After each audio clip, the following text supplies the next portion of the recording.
Last video में हमने देखा था फिजिकल क्वांटिटीज क्या होती है, फंडामेंटल क्वांटिटीज क्या होती है और फंडामेंटल यूनिट्स क्या होती है, डिराइव्ड यूनिट्स क्या होती है। फिर उनके ऊपर अपन ने जो डायमेंशंस थी उनको देखा था, डायमेंशन से अपन ने एप्लीकेशंस भी हो गई थी अपनी।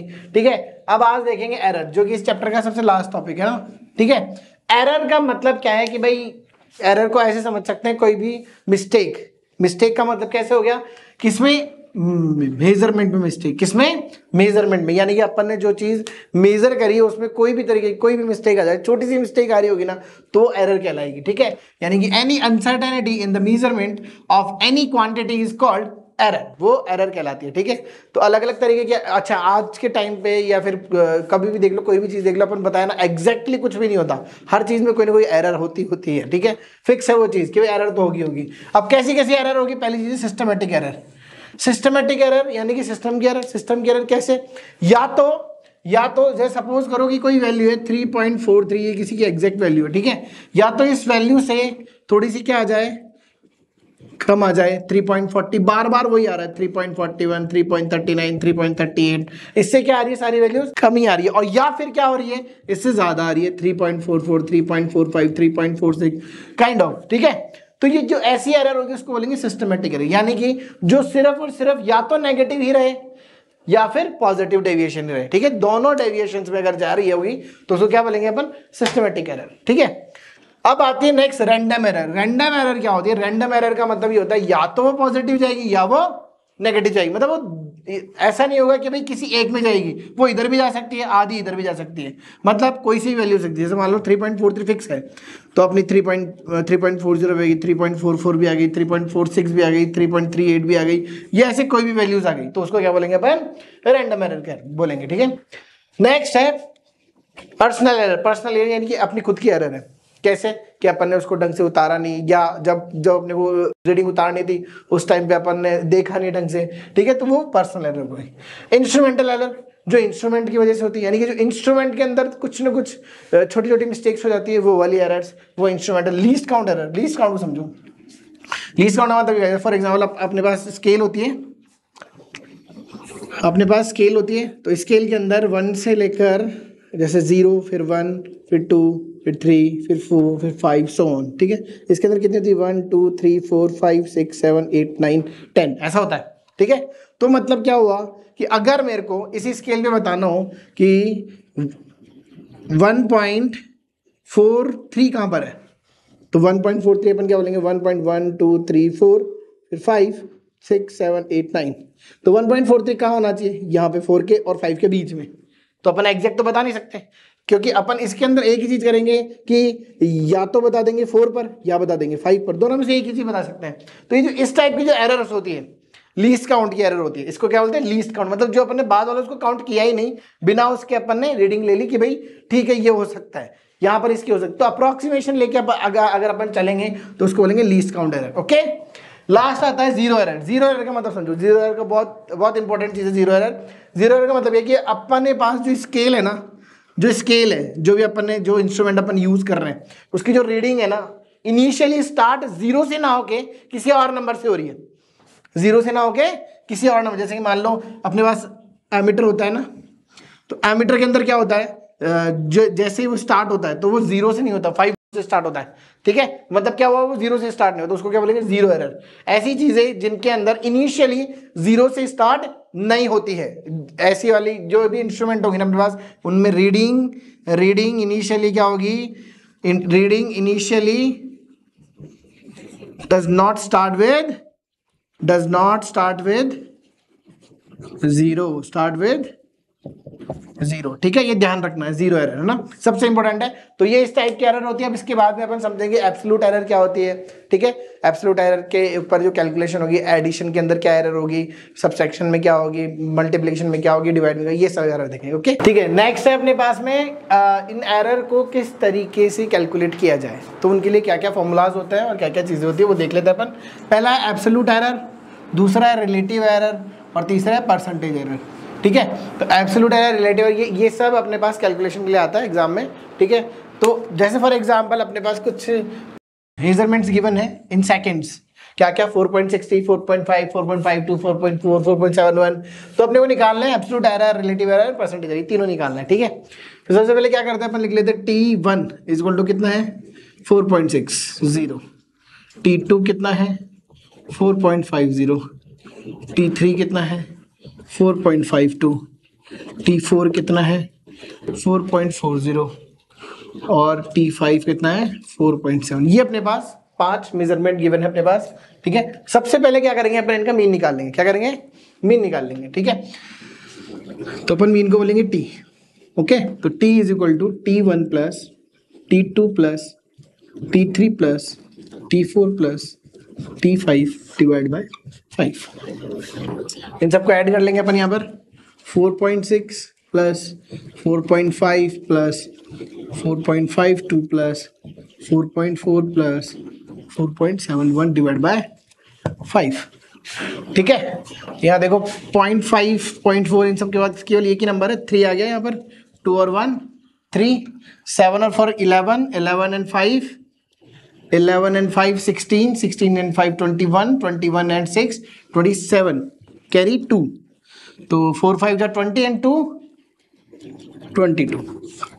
तो ये आ गया अपने पास 22.73 divide by 5 which is equal to 5 4 जा 20, 5 5 जा 25 और 5 4 जा 20 एंड 5 6 जा यानी कि 4.54। ठीक है, तो इस 6 को अपन यहाँ पे क्या मान लेंगे, तो जैसे ही इसका राउंड ऑफ करेंगे तो ये क्या हो जाएगा 5 हो जाएगा, तो ये 4.55 मान लेते हैं अपन ना। इसका क्या आ गया, ये अपने पास मीन आ गया। ठीक, तो अपन क्या निकालेंगे, हम डेल्टा निकालेंगे, मतलब इनमें चेंजेस निकालेंगे। डेल्टा T1 यानी कि T1 एक्चुअली कितना आना चाहिए था और उसके अंदर कितना चेंज आया। ठीक है, तो डेल्टा T1 होगा T1 माइनस T, तो क्या हो जाएगा, T1 कितना था अपना 4.60 minus 4.55 which is 0.05। Second delta T2 क्या हो जाएगा, T2 माइनस T2 कितना अपने पास 4.50 माइनस 4.55, तो ये कितना हो गया 4.55 में से 4.50 गया तो माइनस का 0.05 किसका, माइनस का। ओके, डेल्टा T3 आ जाएगा 4.52 यानी कि T3 माइनस T 4.52 माइनस 4.55, ये आ जाएगा अपने पास 55 गया, तो ये बड़ा है तो माइनस का 0.03 है ना। नेक्स्ट अपने पास डेल्टा T4 हो जाएगा T4 माइनस T 4.40 माइनस 4.55, तो ये आ गया अपने पास 55 में से 40 गया यानी कि 15, तो ये 0.15 माइनस का ना, माइनस का 0.15।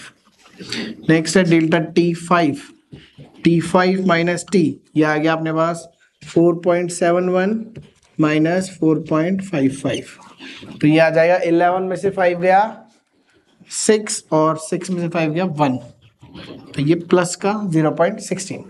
ओके, ये अपने पास सारी की सारी क्या आ गया, चेंजेस आ गए, जो भी इनके अंदर चेंजेस है वो सारे के सारे आ गए अपने पास। ओके, अब अपने को क्या करना है, इन चेंजेस को कैलकुलेट करना है, एब्सोल्यूट मीन निकालना अपने को ना। ठीक है, तो एब्सोल्यूट मीन का formula delta T is equal to क्या होगा, delta T1 mode plus delta T2 इसका भी मोड प्लस डेल्टा T3 इसका भी मोड। मतलब अपन यहाँ पर जो कैलकुलेट करेंगे ना, जितने भी अपने पास चेंजेस आए ना वो सब के सब मोड में डाल देंगे। मतलब मोड का मतलब क्या हुआ कि जो नेगेटिव है वो पॉजिटिव है और पॉजिटिव रहेगा। ओके, तो डेल्टा T4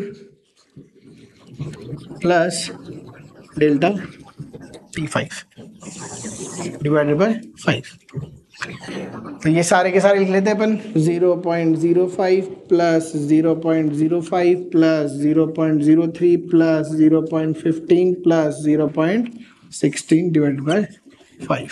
ठीक है, तो ये आ गया 5 5 15 और 16 31 और 3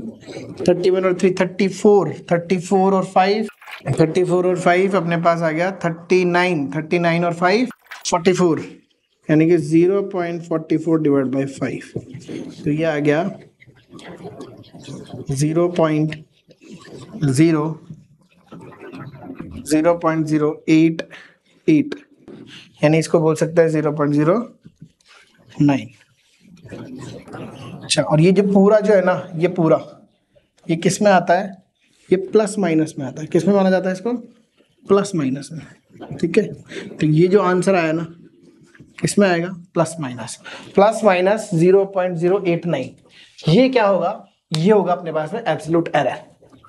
ठीक है, क्लियर है? तो ये इस तरीके से कैलकुलेट होगा। पहले क्या करेंगे अपन, सारों क्या कर देंगे, मीन निकाल देंगे। मीन निकाल के जो वैल्यू आएगी उस वैल्यू को क्या मान लेंगे? टी। वो वैल्यू टी आ गई, मान लेंगे टी आ गई। टी का फॉर्मूला क्या होगा? Delta T1 is equal to T1 minus T. ये सारी वैल्यू निकाल लेंगे। इन सब की वैल्यू माइनस में भी आएगी और प्लस में भी आ सकती है। फिर इसका भी क्या करेंगे? मीन निकालेंगे, जिसको बोलेंगे अपन डेल्टा टी, यानी एब्सोल्यूट एरर। इसी को एब्सोल्यूट एरर बोलते हैं कि एब्सोल्यूट एरर कितनी है अपनी, तो एब्सोल्यूट एरर कितनी मानिए? Plus minus 0.089। ठीक है, ठीक है। नेक्स्ट निकालते हैं अपन रिलेटिव एरर। तो रिलेटिव एरर का देखो सिंपल सा फॉर्मूला है। ठीक है, तो निकालते हैं रिलेटिव एरर। इसका फॉर्मूला होता है delta T divide by T. ठीक है, तो डेल्टा टी क्या है अपने पास? Plus minus 0.089 divided by 4.55। ठीक है, ठीक है। तो इसको अगर इसको अब जब कैलकुलेट कर रहे हैं तो आंसर है प्लस माइनस 0.019। ठीक है, नेक्स्ट निकालते हैं परसेंटेज एरर।